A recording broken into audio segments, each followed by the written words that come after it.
अगर सरकार को लगता है कि फर्क नहीं पड़ेगा तो वो आने वाली सुनामी के लिए और आने वाले तूफान के लिए तैयारी कर लें। इनको हम लोग प्रखंड में, जिला में, पंचायत में लेकर जाएंगे जैसा पिछले बार किए थे। और नौकरी करें, नौकरी का संबंध हर एक चूल्हे से है। तो हम घर घर जाकर बताएंगे कैसे इनकी हमारी नौकरियों को ये 60 लाख में बेच रहे हैं, कैसे धांधली कर रहे हैं। इस सारी चीजों की एक जनता को बताने का काम करेंगे, एक मूवमेंट चलाएंगे हम लोग पूरे राज्य में। देखिए, जेपीएससी जेएसएससी का मुद्दा फिलहाल ऐसा नहीं है कि किसी को बताना पड़े।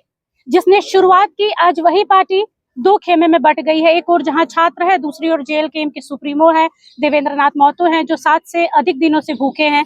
आज एक दिन के भूख हड़ताल पर सुप्रीमो भी हैं। सुप्रीमो कहने से पहले ये कहूंगी कि पहले छात्र थे, छात्र नेता थे, फिर जेएलकेएम के सुप्रीमो हुए हैं। इसलिए छात्रों से कह सकते बहुत गहराई से जुड़े हैं। जब जब छात्रों पर आंदोलन की बारी आती है, छात्रों पर हमला होता है, तो सबसे पहले कोई आवाज उठाता है तो जेएलकेएम, चाहे सुप्रीमो हो, देवेंद्र नाथ हो या फिर कोई भी पार्टी का हो।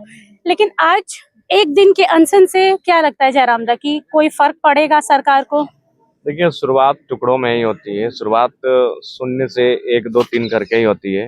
अगर सरकार को लगता है कि फर्क नहीं पड़ेगा तो वो आने वाली सुनामी के लिए और आने वाले तूफान के लिए तैयारी कर लें। इस आंदोलन को हम लोग प्रखंड में, जिला में, पंचायत में लेकर जाएंगे जैसा पिछले बार किए थे। और गांव-गांव में जाकर लोगों को बताएंगे, क्योंकि हर घर का बच्चा पढ़ता है, हर घर का बच्चा सरकारी नौकरी करना चाहता है, हर घर के माता पिता अपने बच्चों को चाहते हैं नौकरी करें। नौकरी का संबंध हर एक चूल्हे से है। तो हम घर घर जाकर बताएंगे कैसे इनकी हमारी नौकरियों को ये 60 लाख में बेच रहे हैं, कैसे धांधली कर रहे हैं। इस सारी चीजों की एक जनता को बताने का काम करेंगे, एक मूवमेंट चलाएंगे हम लोग पूरे राज्य में। आप लोगों को जो कमियां दिख रही हैं, आज आदिवासी महोत्सव में भरे मन से सीएम हेमंत सोरेन ने कहा कि इस पूरे छात्र आंदोलन को राजनीतिक जामा पहनाया जा रहा है। उन्होंने छात्रों को भी कहा कि ये हिदायत है कि आप राजनीतिक पार्टियों के दबाव में मत आइए, उनके सिखावे में मत आइए। यानी कहीं ना कहीं ये चीज है कि पार्टियां इसके पीछे खेल रही हैं, छात्रों के पीछे। अरे भाई, ये एक होता तो चलिए पार्टी लोग, ये पूरा सिस्टम ही लिख करके रखे हैं, पूरा सिस्टम ही बेकार करके रखे हैं। पार्टियां क्या करेंगे? वहां जाके एडमिट कार्ड जांचिए ना भाई। जिनका एडमिट कार्ड नहीं उनको डिटेन कर लीजिए, जाइए जाइए, जिनका एडमिट कार्ड है उनको डिटेन कर लीजिए। लगातार देवेंद्र नाथ जी की तबियत में गिरावट देखी जा रही है, सेहत उनका गिर रहा है। खुदा ना खास्ता अगर कुछ ऐसा स्थिति परिस्थिति बनता है तो तब भी क्या वो भूख हड़ताल पे रहेंगे? सुप्रीमो उनसे आग्रह नहीं करेंगे कि भैया छोड़ दो? जब हम तो शुरू से ही आग्रह कर रहे हैं, मान नहीं रहे हैं, किसी का बात नहीं मान रहे हैं। वो बोल रहे हैं कि हमारा माने या तो न्याय मिले या तो फिर हम ऐसे ही रहेंगे। तो किसी की नहीं सुन रहे हैं। जब तक वार्ता ही करनी होगी और इसका निष्कर्ष ही निकालना होगा तभी बात बनेगी। कल पूरा झारखंड के सारे छात्र, चाहे वो हजारों में हो या लाखों में हो, सड़कों पर होंगे। उससे हेमंत सोरेन की कुर्सी पर प्रभाव पड़ेगा। 29 में जैसे बंगाल में आरजीकर ने ममता बनर्जी की सरकार को उखाड़ फेंका, क्या ये छात्र आंदोलन 29 में हेमंत सोरेन की कुर्सी हिला पाएगा? उखाड़ना तो दूर की बात है, हिला पाएगा? देखिए, अगर छात्र जागेंगे, छात्र चीजों को समझेंगे तो जरूर 29 में। लेकिन छात्रों का मकसद सरकार हिलाना गिराना नहीं है, छात्रों का मकसद है रिफॉर्म करना। सरकार कोई भी हो आके ठगने का ही काम करती है, चाहे एनडीए की बने या इंडिया की बने। झारखंड में करप्शन होता ही है, लूटते हैं ये लोग, खनिजों को लूटते हैं, कभी पेपर लूटते हैं, कभी बालू लूटते हैं, कभी जमीन लूटते हैं।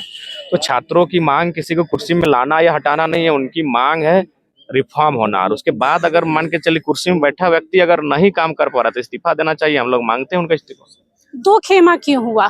तो खेमा कुछ लोगों को पसंद नहीं आया, चूंकि अब हम लोग छात्र राजनीति से हैं, छात्रों की आवाज हमेशा बने हैं।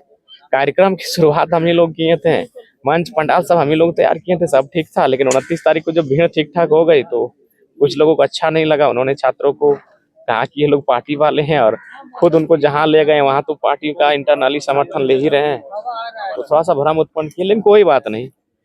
मंच मंच और पंडाल अलग अलग है, विचार एक ही है, मांग एक ही है, मुद्दे एक ही है। दूसरे खेमे में आपको नहीं लगता है कि बाबूलाल मरांडी, आदित्य साहू, पीयूष मिश्रा, ये सब ज्यादा जमावड़ा हो रहा है इंस्टीड ऑफ छात्र देखा जाए तो? हाँ, जा रहे हैं, मैं भी गया था, ऐसा बात नहीं, मैं दोनों पंडाल में गया, ऐसा कोई बात नहीं है। लेकिन मैं है, फिर भी हम लोग आशा करते हैं कल एकजुट होकर प्रदर्शन करेंगे। कल 10 तारीख है, कल खास दिन होने वाला है, ना केवल जेएलकेएम के लिए बल्कि झारखंड के छात्रों के लिए अहम दिन है। डू और डाई वाला सिचुएशन है। अगर कल कुछ नहीं हो पाता है तो सोचिए ये आंदोलन कितना बड़ा और कितना उग्र रूप लेगा। शायद हेमंत सोरेन को अब कहीं ना कहीं, जब 56 इंच का सीना झुक सकता है तो 56 विधायकों वाली पार्टी को भी नरम पड़ना चाहिए, क्योंकि ये छात्रों का मामला है, झारखंड के भविष्य का मामला है। कैमरा पर्सन माइक के साथ निशा मिश्रा की रिपोर्ट। अगर आपको हमारा ये वीडियो अच्छा लगा तो इसे लाइक करें, शेयर करें और हाँ, सब्सक्राइब करना ना भूलें।